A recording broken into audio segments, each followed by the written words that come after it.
কক্সবাজারে একটি আবাসিক হোটেলে প্রেমিক ম্যাক্সোভি রিয়াজের সঙ্গে রাত কাটাচ্ছেন রিয়ামণি। এমনই অভিযোগ করেছেন আলোচিত content creator hero Alam. Hero Alam মানেই আলোচনার কেন্দ্রবিন্দু। এবার হিরো আলম আবারও শিরোনামের প্রথম পাতায় আসলো তার ব্যক্তিজীবন নিয়ে।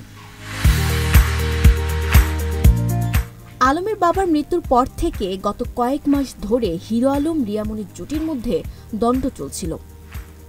এমনকি এই দ্বন্দ্বের জের ধরে এই কন্টেন্ট ক্রিয়েটর আত্মহত্যার চেষ্টা করেছিল। এরপরই হিরো আলমকে সেবা যত্ন করে সুস্থ করে তোলেন রিয়ামণি। এমন ঘটনা দেখে নেটিজেনরা ভেবেছিল এবার বুঝি হিরো আলম রিয়ামণির কলহ মিটমাট হয়ে যাচ্ছে, কিন্তু এই ধারণা ভুল প্রমাণ করে নতুন অভিযোগ দিল হিরো আলম। বৃহস্পতিবার সকাল থেকেই ফেসবুকে একাধিক পোস্ট দিয়ে বিষয়টি জানান তিনি। হিরো আলম দুটি ছবি শেয়ার করে এক ফেসবুক পোস্টের মাধ্যমে অভিযোগ করেন মধ্যরাতে রিয়ামণি ও ম্যাক্সোভি কক্সবাজারে হোটেলে রাত কাটাচ্ছে, যা ঘিরে শুরু হয় তুমুল আলোচনা। হিরো আলম ফেসবুকে লেখেন, রিয়ামণি ম্যাক্সোভি আবারও কট খাইল, তারা বর্তমানে কক্সবাজারে হোটেলে আছেন।